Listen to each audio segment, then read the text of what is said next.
본 강의는 인공지능 기초 프로그래밍 과목으로서 대구 카톨릭대학교의 배지훈 교수, 이종혁 교수와 경북대학교 조규철 교수가 공동으로 만든 컨텐츠임을 알려드립니다.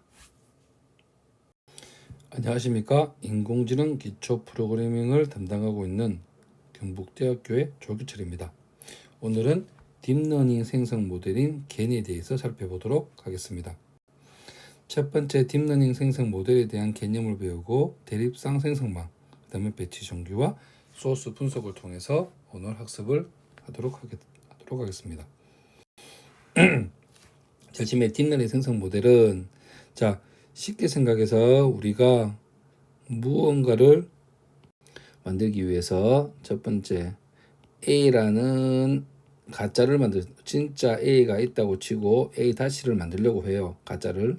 그러면 나는 만들고 다른 누군가 너라고 하겠습니다. 만듭니다. A가 만들면 A-가 나오겠지만 이거는 가짜죠.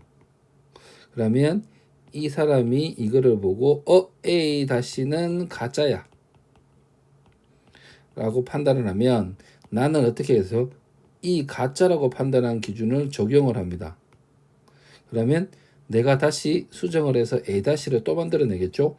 이 과정을 계속 반복해요. 반복을 하면 어떻게 됩니까? 언젠가 A-는 너라는 사람은 너는 이거를 판단을 못하는 때가 옵니다. 즉 진짜일 가망성이 0.5, 가짜일 확률이 0.5. 그러면 진짜인지 가짜인지 판단을 못하는 상황이 오겠죠. 이때까지 우리가 학습을 진행하면 됩니다. 그 생각을 가지고 좀 보셨으면 좋겠습니다. 자, 그래서 우리가 여기서 나는 가짜를 만드는 거라고 해서 나는 생성 모델이라고 부르고 위에서 너는 판단을 하겠죠. 판단을 해서 판단 모델이라고 부릅니다. 그러면 판단 모델과 생성 모델을 만드시면 돼요. 생성 모델은 가짜를 굉장히 잘 만들면 되고 판단 모델은 가짜인지 진짜인지 판단 능력이 우수하면 됩니다.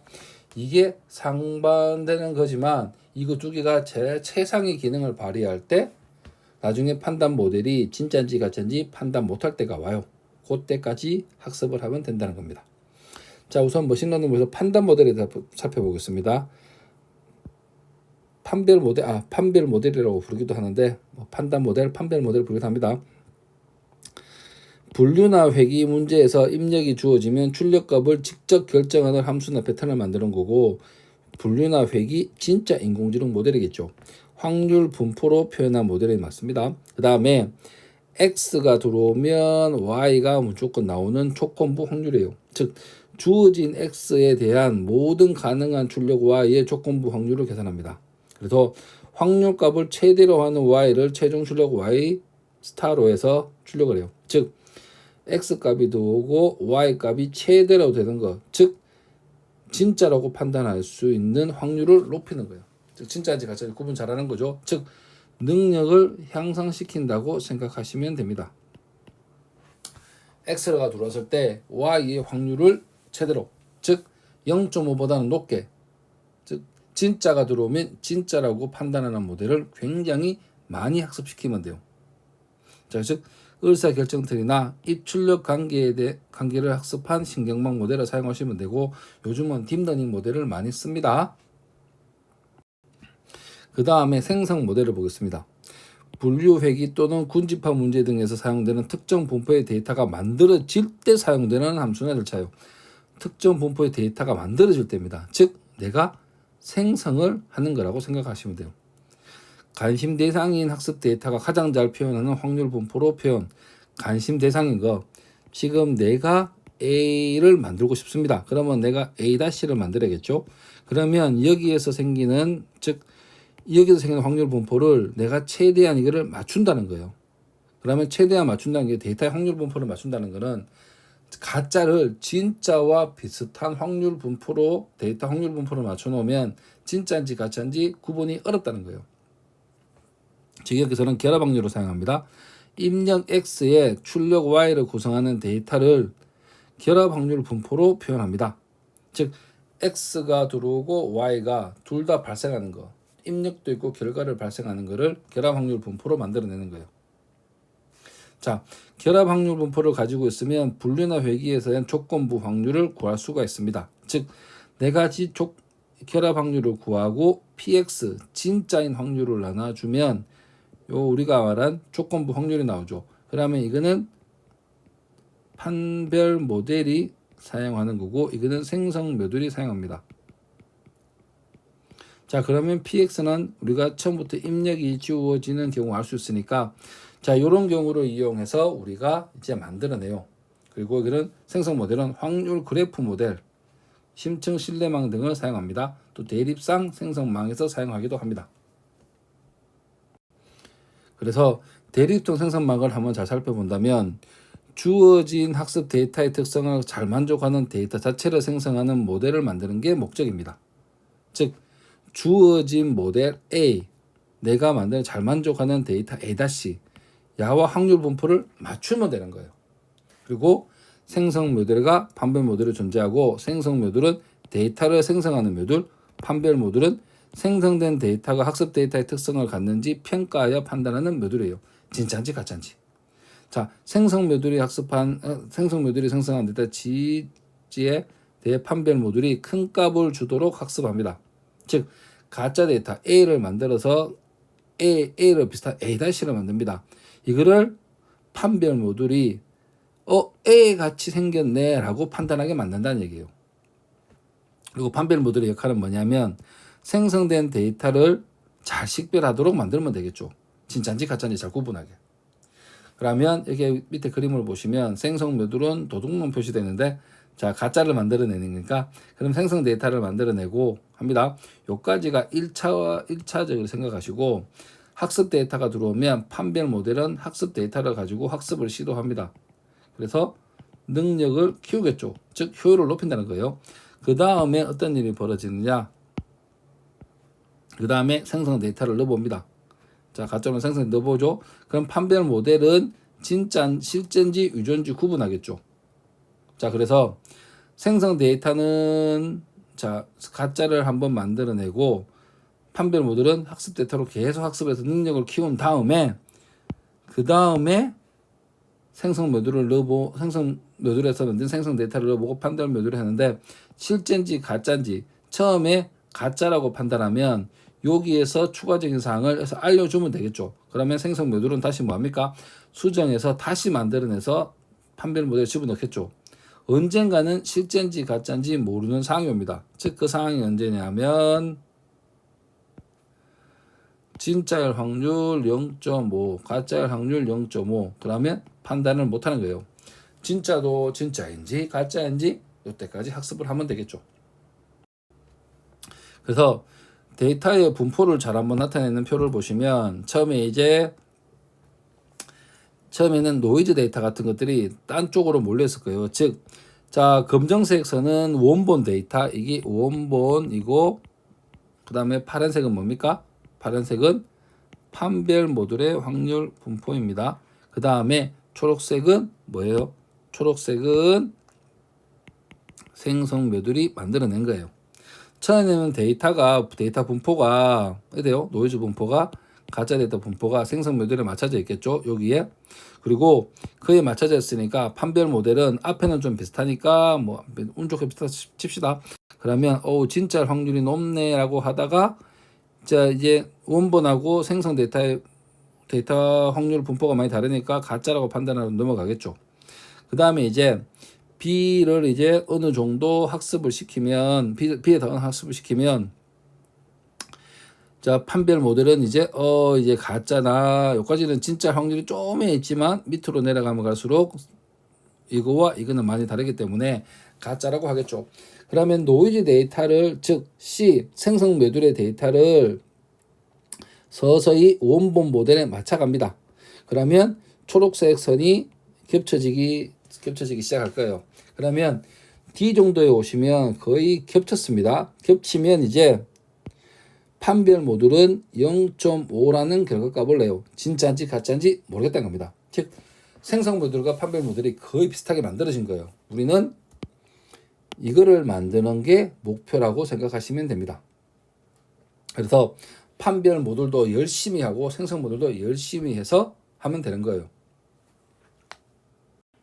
이제 생성 모듈과 판별 모듈을 가장 잘 표현하는 수식이 하나 존재합니다. 요 수식을 이제 판별자가 똑똑할 때, 판별자가 멍청할 때로 나누어서 한번 분석을 해보면 되는데, 요 표는 다음 쪽에서 바로 자세히 보고 처음에 데이터를 한번 봅시다. 민지 맥스D예요. G 생성자 제너레이터를 최소값으로 만들고, 맥스 판별자를 최대로 만든다. 이렇게 만족하는 상황을 만들어냅니다. 그리고 1항과 2항에서 이거를 계산하면서 판단을 하게 해줘요. 자, 그래서 X에서 P 데이터는 실제 데이터에 대한 확률 분포로서 샘플링한 데이터를 말하는 거고, GZ는 가우시안 분포로 사용하는 노이즈에 사용한 샘플링한 데이터, 즉 노이즈 데이터가 오는 거예요. 그 다음에 판별 모듈은 0과 1 사이의 값을 냅니다. 또 G 생성 모듈의 결과 나오는 말하는 거고, 그 다음 VD 최대화하는 판별 모듈 D를 학습, VDG를 최소화하는 생성 모듈 학습. 즉 아까 우리가 민지 맥스 D, 자 이렇게 수식으로 보면 힘들기 때문에 이거를 그래프로 한번 보면서 학습을 해보도록 할게요. 자, 이제 이 그래프를 한번 분석을 해 보겠습니다. 즉 수식을 분석하는 방법이겠죠. 자, 첫 번째부터 제가 설명하고 싶은 거는, 자, 첫 번째 겐에서 사용하는 식인 민 G 맥스 D V DG의 식을 이용하여 생성 모듈과 판별 모듈의 효율적인 값을 찾는 것이 목적입니다. 중요해서 한번 적어봤습니다. 요 그래프로 이해하시면 답이 의외로 쉽게 나옵니다. 자, 그래서 하나씩 분석을 해볼게요. 첫 번째는 판별 모델 DX를 한번 봅시다. 자, 판별 모듈이 입력 데이터, 원본 데이터입니다. 우선은 원본 데이터 입력 데이터에 대해서 0과 1을 판단하는 거예요. 0과 1 사이를 판단합니다. 차후에는 이제 판별 모듈은 이제 입력 데이터, 진짜 데이터로 학습을 하고, 나중에는 생성 데이터가 만든 결과물도 들어오겠죠. 자, 그래서 이렇게 0과 1을 나옵니다. 즉, 그래서 X는 입력 데이터를 말하고 0과 1, 0은 뭘 말합니까? 0은 페이크, 1은 리얼로 판단한다고 보시면 돼요. 두 번째, 이제 생성 데이터가 만들어낸 데이터가 있겠죠. 자, 이 생성 데이터가 만들어낸 거 있는데, 이 생성 데이터를 바로 쓰는 게 아니라, 우선 생성 데이터가 뭘 받습니까? G, 아까 가우시안 분포로 따르는 노이즈 같은 데이터를 받아요. 이거를 이용해서 만들어내는 걸 D가 판단하겠죠. 자, 그러면 판별 모듈의 입력이, 즉 판별 모듈의 입력이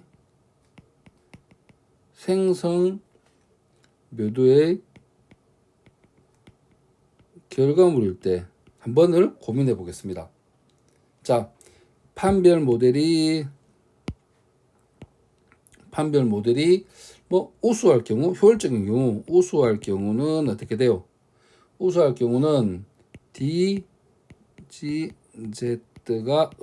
0으로 가까워져야겠죠. 맞죠?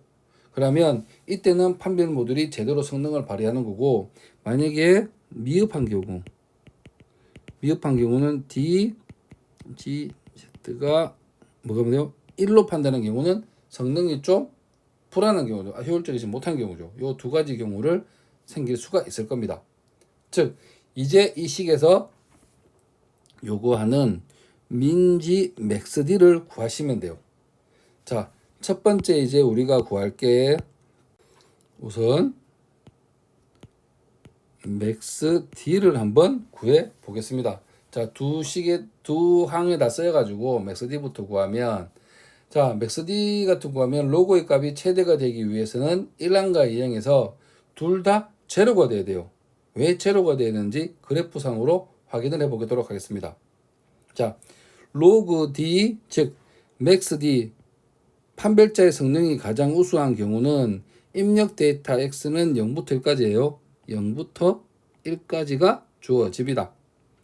여기서 이제 결과값으로 나올 수 있는 거는 y값은 0에서 마이너스 무한대를 가지죠. 자, 그런데 입력 모델이 똑바로 판단하는 경우는 뭡니까? 값을 만들어 보면 우선 1항인 로그 dx가 얼마가 돼야지 최대값이 됩니까? 이 값은 어디 돼요? 0이 되면 됩니까? 0이 되면 최대값이 되죠. 맞죠? 자, 그리고 0과 1 사이 값만 하니까 그 다음에 로그 1 빼기 d p z의 경우는 얼마가 돼야 돼요? 야도 얼마입니까? 0이 되면 되죠.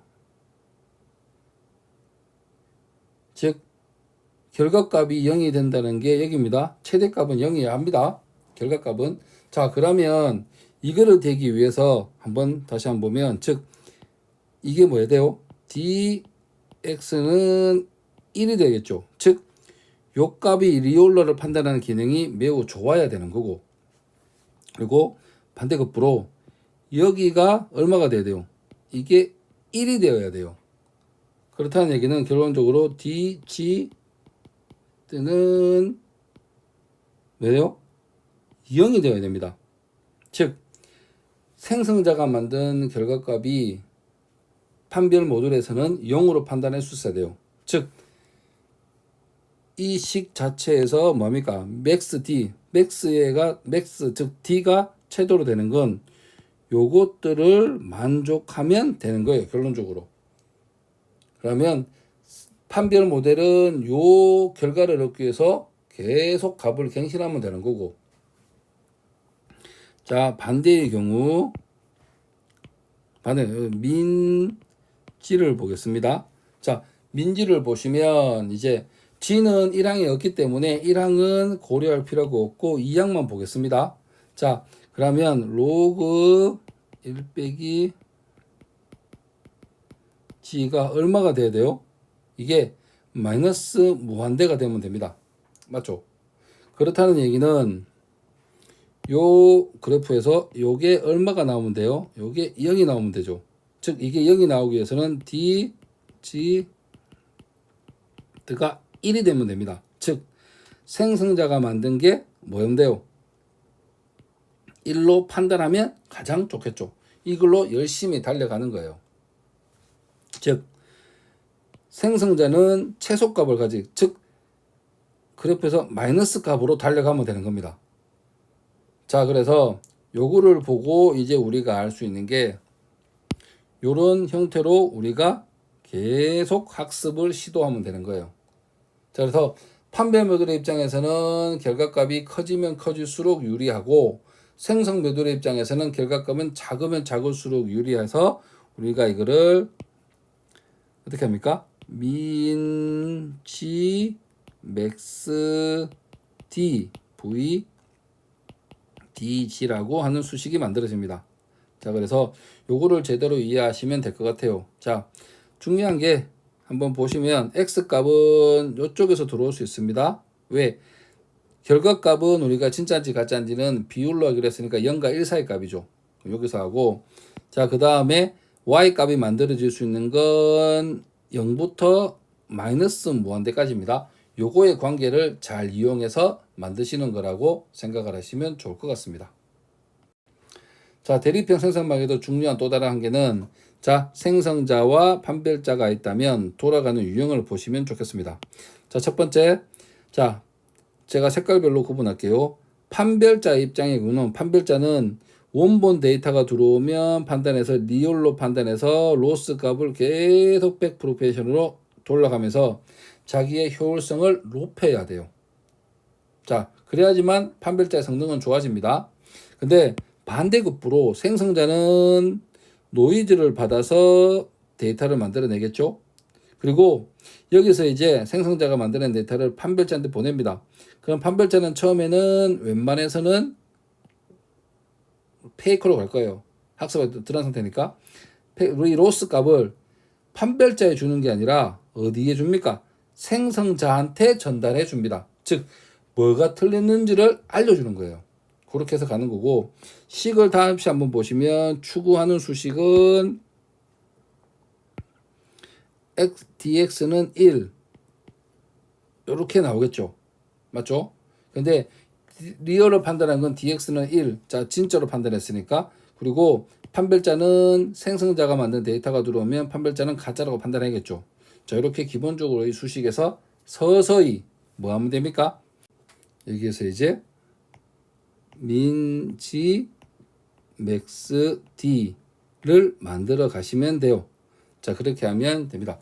그래서 다시 한번 강조하지만 중요한 거는 판별자에 생기는 제너레이터 로스 값을 판별자에 주는 게 아니라 생성자한테 줘야 됩니다. 요것 때문에 이제 딥러닝에서 만들어지는 룰이 조금은 달라집니다. 그거를 한번 소스를 보면서 확인해 보도록 할게요. 자, 우리가 소스를 볼게 D시겐이라고 CNN을 이용한 겐을 할게요. 자, 생성 모듈에서 CNN에서 최적화 과정과 컴파일 과정의 생략. 이게 왜 생략이 될까요? 생성자가 최적화 과정이나 컴파일 과정을 생략하는 이유는 생성 모듈에서 하는 게 아니라 생성 모듈과 판별 모듈에 합친 거에서 컴파일과 뭐겁니까? 최적화 과정이 필요하기 때문입니다. 생성자를 단독으로 하는 게 아니라 판별자까지 나온 결과물을 가지고 해야 되니까 이런 룰이 생겨요. 자, 즉 생성자는 판별이 필요가 없습니다. 데이터 만들고 나서 그냥 판별자 때 던져주면 돼요. 그거의 결과물을 내가 받는 거니까. 자, 특징의 추출 해소를 위하여 컨볼루션이 실시되나 패딩 설정은 하지 않습니다. 즉 패딩 설정을 하지 않는다는 얘기는 원본과 동일한 특징 지도가 나와야 돼요. 가짜를 만드는 거지 줄이는 목적이 아니잖아요. 패딩을 사용하여 원본과 같은 특징 지도를 만들어내요. CNN에서도 배운 게 있었습니다. 패딩 same을 사용합니다. 패딩 밸리드면 크기의 필터의 크기에 다른 특징 지도를 사용하는 거고, 패딩 same을 하시면 뭐가 돼요? 똑같은 결과물을 만들어내는 거예요. 그리고 스트라이드 한번 쓰겠죠. 가로 세로 크기를 줄이면서 새로운 특징을 누리는 효과, 드랍아웃의 효과도 가집니다. 그다음 배치 정규화를 실시해요. 배치 정규화를 왜 하는지에 대해서도 한번 살펴볼 거예요. 중간에 데이터의 분포가 확 달라지면 이게 계산 시간도 많이 걸리고 맞추기가 힘들어요. 그래서 이제 배치 정규화를 실시합니다. 중간에. 그 다음에 활성 함수를 통해서 마이너스 1과 사이의 값을 탄젠트 h로 구하는 거고, 그리고 처음에 데이터가 40이라면 10 정도로 사용하여 실시합니다. 너무 크기 때문에 좀 줄여서요. 그렇다면 반대급부로 업샘플링 2D를 실시하여 10에서 20, 20에서 40으로 다시 확대합니다. 자, 풀링으로 줄이고 업샘플링으로 늘리는 거예요. 이 과정을 반복하면서 합니다. 학습을 하도록 하겠습니다. 자, 다음으로 판별 모듈은 컨볼루션의 신경망을 그대로 사용합니다. 그리고 판별 모듈을 진위 여부만 판별하는 기능을 수행합니다. 진위 기능만 판단할까요? 자, 실제 학습은 실시하지 않고 생성된 가중치는 생성 모듈에서 넘겨주어 업데이트를 실시합니다.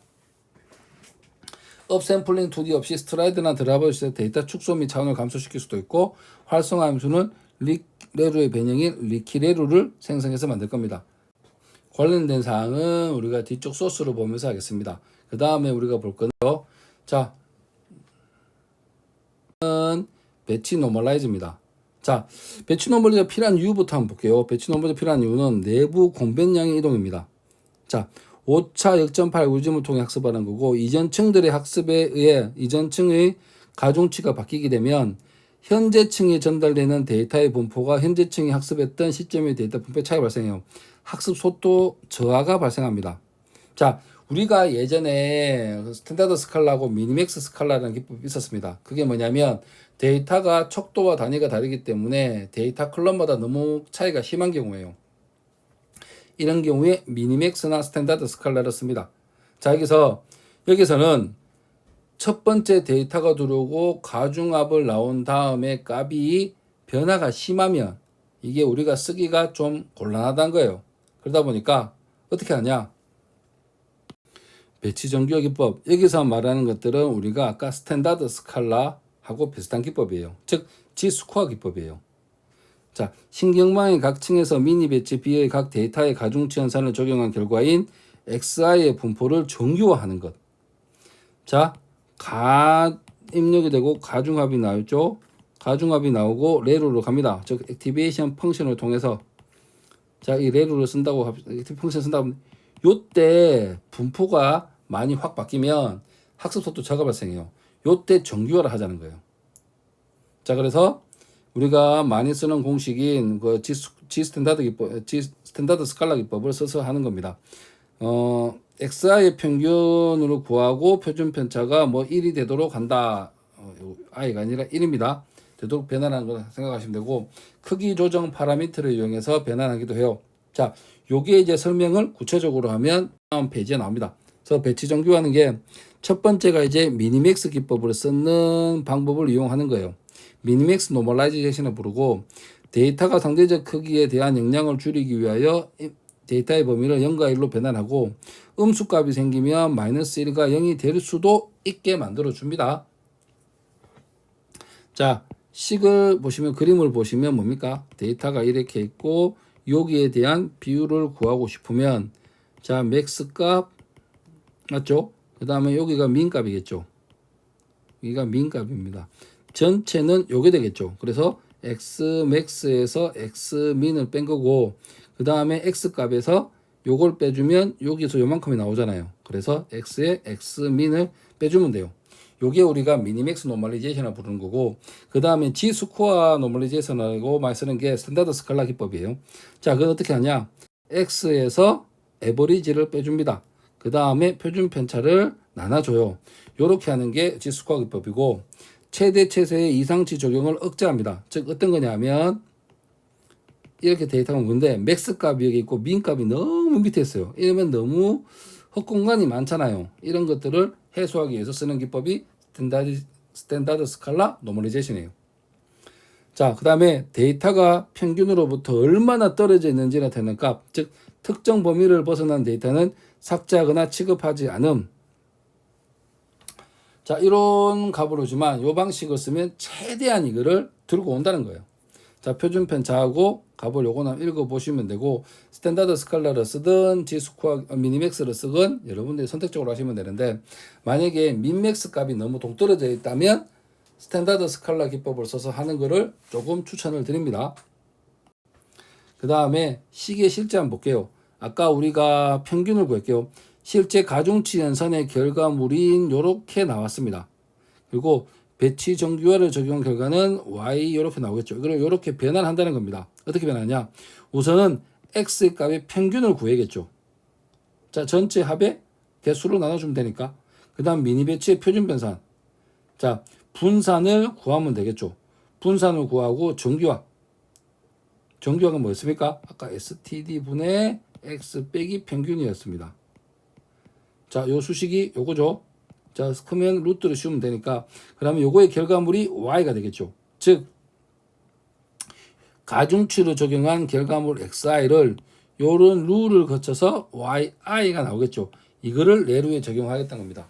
자, 이렇게 하는 이유는 아까 그 데이터의 분포가 너무 달라지면 너무 이제 속도 저하 문제 발생하니까 요거를 좀 최대한 해소시키자는 방안으로 만들어진 게 배치 정규화입니다. 배치 정규화는 위치가 가중치를 적용한 다음에 레루 즉 액티베이션 펑션을 하기 전에 하는 방법이에요. 실제 가중치의 적용에서 나온 값을 내가 정규화하는 겁니다. 그래서 일반적으로 학습하기 전에 데이터를 정교화하는 거하고는 다른 얘기니까 구분을 하시면 좋겠습니다. 자, 처음에 수식을 보시면 우리가 이제 뭐 댄스, 리세이프, 플래튼 이런 것들을 씁니다. CNN 같은 거 쓰는 거기 때문에. 그리고 배치 노멀리제이션, 뭐 리키레루, 업샘플링, 컨볼루션, 액티베이션 이런 것들을 쓸 거예요. 뭐 시퀀셜로 쓰는 이유는 딥러닝 모델을 만들기 위해서겠죠. 자, 처음에 데이터 이미지를 여기에 우리가 저장을 할 겁니다. 왜냐하면 변화되는 과정을 한번 출력을 할 거예요. 처음에는 생성 모델에 관한 얘기입니다. 자, 일반적인 상황이니까 쭉 보시면 이제 이렇게 구조를 만들어 놨습니다. 이거 보셔야 될 게는 리키레루, 배치 노멀리제이션 하고 업샘플링 2D, 그 다음에 배치 노멀리제이션, 액티베이션 나오는데, 자, 일반적으로 이제 댄스를 하시고, 댄스에서는 바로 리키레루 중간에 배치 노멀리제이션 못 들어가니까 끝나고 나서 배치 노멀리제이션을 하고 합니다. 그 다음에 업샘플링 2D로 그림을 두 배 누르고 컨볼루션을 하겠죠. 컨볼루션을 하고 배치 노멀라이즈 한 다음에 액티베이션을 합니다. 자, 요게 아까 우리가 필요한 거를 한번 했었죠. 그 다음 업샘플링 2D하고 컨볼루션을 돌리겠죠. 그리고 패딩은 셈을 했습니다. 셈은 같은 입력된 이미지하고 출력된 이미지 똑같이 만들어놔요. 그리고 여기서는 컴파일을 하지 않습니다. 즉 아까 뭐 했습니까? 최적화와 경사 하강법을 바로 하지 않습니다. 왜? 생성 모듈은 이걸 하는 게 아니라 판별 모듈하고 합작을 해서 일을 해야 돼요. 그렇기 때문에 여기서는 컴파일을 할 수가 없습니다. 즉 첫 번째 우리가 말하는 모델만 만드는 작업을 합니다. 그래서 서머리를 보시면 우리가 이제 정의한 것들이 쭉 나오고 됩니다. 그래서 여기 있는 것들을 한 번씩 분석을 해보면 처음에 6072개가 들어오고 배치 노멀라이제이션 해가지고 값이 어느 정도 변경된 거를 하겠죠. 그 다음에 리세이프 77128로 바꿉니다. 왜? 컨볼루션을 할 거라서. 그 다음에 업샘플링 2D를 합니다.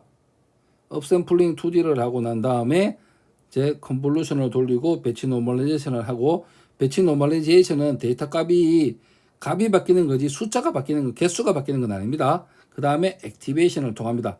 그 다음에 이거를 다시 업샘플링 2D에서 28, 28, 64로 만들고 다시 이거를 컨볼루션을 돌렸습니다.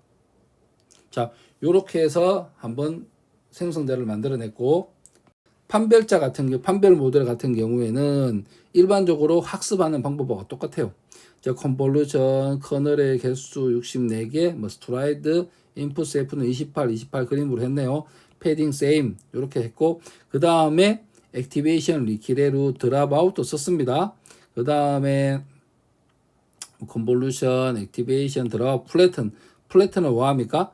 자, 이때부터는 FC층이 나온다면 어떻게 해야 돼요? 플래튼을 해서 집어넣어줘야 됩니다.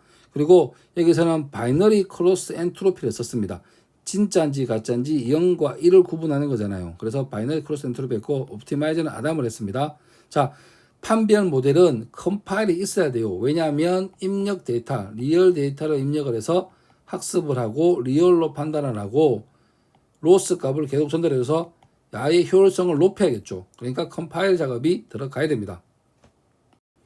자, 그 다음에 서머리를 한번 쭉 읽어보시고 어떻게 돌아가는지 한번 구조를 분석해 보시면 될 거예요. 그 다음에 이제 제일 중요한 겁니다. 자, 판별 모델이 트레이너블, 즉 폴스, 판별 후 자신이 학습하지 않도록 학습 모델을 잠시 정지를 시켜요. 그 다음에 이제 G 인풋, 세이프가 100인, 즉 생성 모듈이 만든 노이즈를 학습을 하는 거예요. 자, 그래서 판별자, 즉 이 노이즈, 가우시안 분포에 따르는 이 노이즈 같은 것들을 생성자가 만들어내는 거죠. 그 다음에 이것들을 판별자에 던져주고 이거의 결과물을 아웃풋으로 내는 거예요. 즉 생성자가 만들어낸 결과물인 GZ를 어떻게 하는 겁니다. 판별자에 넣어주는 겁니다. 이거의 결과물을 우리가 DS 아웃풋이라고 불러요. 판별자의 결과물이니까. 자, 그러면 이제 모델을 만들 겁니다. 우리는 요거 하나가 하나의 모델이 되는 거예요. 즉 G 인풋 위에서 보시면 처음에 뭡니까? G 인풋 이 결과가 들어와서 아웃풋이 나오는 거예요. 모델은 요게 되겠죠. 아까 옷이 요렇게 나오는 거는 요렇게 나온다고 정의를 했으니까 그러면 이거를 이제 우리가 컴파일을 즉 하는 거예요. 즉 로스 값 옵티마이저를 정의해서 하는 겁니다. 그러면 실제를 한번 보시면 우리는 어떤 식으로 이루어져 있냐. 처음에 인풋 되고 그 다음에 시퀀설 뭐 두 개가 나오는데 실제로는 이게 뭐 생성자 소멸자 개념으로 들어가지만 실제로는 생성자 소멸자가 다 거치는 거겠죠. 자, 그렇게 해서 모델을 분석하시면 되고 자, 그 다음에 이거를 학습을 통해서 우리가 한번 학습을 시켰습니다. 자, 여기서는 이제 트레인 함수를 만들어냈는데 이 트레인 함수 좀 값을 찍어내기 위한 효과도 있기 때문에 쭉 보시는데 여기서 지금 중요한 거는 뭐 엠리스트 그림을 불러오고 리세이프하고 그 다음에 픽셀 값을 마이너스 1에서 1에서 값으로 좀 변경을 해서 하기로 했습니다. 그리고 뭐 이제 원즈하고 리얼하고 페이커를 이제 이런 값으로 구성한다. 원즈 다 1인 거, 제로스 다 0인 거 이것들을 이용해서 한다는 거고 그 다음에 에포크 단위를 할 때마다 뭐를 돌려가라고 시켰는데 자, 여기서 보시면 학습자가 학습한 걸 이미지를 true로 판단하는 거 실제 이미지죠. 자, 그 다음에 여기서 페이크 로스를 보시면 자, 여기서는 실제 이미지를 학습하는 거고 그 다음에 밑에 보시면 노멀리제이션 즉 배치 사이즈만큼 100개를 산출하는 건데 그래서 가짜 데이터를 노멀리제이션으로 만드는 거예요. 만들어서 이 노이즈를 프로젝트를 제너레이터를 거친 다음에 만들어진 이미지가 제너럴 이미지예요. 가짜 데이터는 소리죠. 이거를 툴에 놓은 배치 즉 제너럴 이미지를 페이크로 판단하게 해서 가는 거예요. 자, 그 다음에 이 로스 값을 어느 정도 구해지겠죠. 야를 계속 이제 돌려주는 것이라고 생각을 하시면 됩니다. 여기서 추가적으로 트레인 온 배치가 이제 피트하고 똑같은 건데 구분을 살짝만 하겠습니다. 예를 들어서 트레인 온 배치에 대해서 트레인 온 배치 자 피트가 혹시 기억나시죠? 모델을 학습하는 거 피치의 경우는 에포크하고 배치 사이즈가 있었죠. 배치 사이즈를 한 번에 넘겨줘서 학습을 하는데 비해서 트레인 온 배치의 경우는 조금 다릅니다. 즉 현재 전달받은 데이터 모두를 활용해서 그러니까 그레디언트 벡터, 그레디언트 벡터를 계산하고 업데이트하는 방법입니다. 자, 둘 다 하여튼 학습하는 건데 조금은 다르다는 것을 안식하시고 보시면 되겠고 자, 피트 같은 경우하고 툴에놓은 배치를 잘 구분하시면 되겠고 데이터를 모두 활용해서 그레디언트 벡터를 계산 업데이트하는 방식이라는 거 요거 두 개 차이점이 있습니다. 그래서 혼동하시면 안 되는 게 여기서 트레인 온 배치, 트레인 온 배치, 트레인 온 배치 이것들이 모두 다 뭡니까? 학습을 하는 거예요. 자, 첫 번째 거는 이거는 뭡니까? 판별자. 요거는 생성자. 요거는 뭡니까? 판별자를 생성자를 통한 판별자. 요런 것들을 다 학습을 진행함으로써 알 수 있는 거예요. 이미지가 많은 부분에 대해서는 이미지 출력하는 거는 그냥 여러분들이 그냥 간단하게 넘어가시면 되고 요 세 개의 부분은 제대로 하셔가지고 이해를 하셨으면 좋겠습니다. 자, 그래서 중간 과정에 보시면 여기서 이제 우리가 뭘 했냐면 이미지를 출력을 하게 만들었습니다. 자, 출력을 하게 만들어서 특정 주기마다 저장을 할 거예요. 자, 그래서 앞에 게 보시면 4000번 정도를 돌리고 에포크를 하고 배치 사이즈는 32 그리고 200번마다 결과를 저장해라 하면서 제가 get 트레인을 시켰습니다. 그래서 실제 결과물을 보시면 200번 때는 이미지가 잘 모르지만 제가 한 6,000번까지 한번 돌려봤거든요. 돌려보니까 1,000번을 할 때는 이미지가 서서히 2,000번에서 서서히 이미지가 구분이 되기 시작합니다. 그리고 4,000번 때는 아직 확실하지 않지만 번호가 나오고 한 6,000번 때 되니까 이미지가 서서히 글자를 인식하게 됐어요. 자, 이렇게 더 많이 돌리면 더 정확한 그림이 될 겁니다. 자, 그래서 여기서 지금 여러분들이 학습할 거는 뒤에 그래프 그리는 거는 중요한 소스가 아니라서 제가 설명을 거의 안 했는데 중요한 거는 생성자하고 판별자를 형태입니다. 생성 모델 같은 경우는 컴파일이 들어가지 않습니다. 그리고 판별자는 컴파일이 들어갑니다. 그리고 나서 제일 중요한 게 모델을 만들어야 되는데 이 모델을 어떻게 만드느냐? 이 모델은 인풋과 아웃풋을 정의하고 그 다음에 뭐 해야 되는 뭐냐면 인풋은 어떻게 들어간다? 아웃풋은 뭘 통해서 나온다. 즉 아웃풋을 통해서 나오는 게 생성자가 인풋을 받고 이거의 결과물을 판별 모듈이 계산한 다음에 나오는 결과물이 우리가 뭐라고 하면 돼요? 아웃풋으로 두고 하면 됩니다. 그럼 그 모델이 만들어지겠죠. 그 모델은 노이즈, 즉 가우시안 분포에 따르는 노이즈를 생성자한테 입력, 생성자의 결과물을 판별자한테 보내. 그럼 판별자가 아웃풋을 내. 그까지가 이제 우리 하나의 모델이 되는 거예요. 그 모델을 뭐 해야 돼요? 그 모델을 만든 다음에 컴파일을 해야 됩니다. 그 다음에 피트 같은 걸 하시면 되겠죠. 자, 걔는 이런 식으로 돌아간다는 개념을 하시면 앞에서 이제 그림을 출력하는 부분을 싹 빼시면 소스가 굉장히 짧을 거예요. 그래서 그거를 한번 보시면서 분석을 해보기를 부탁을 드립니다.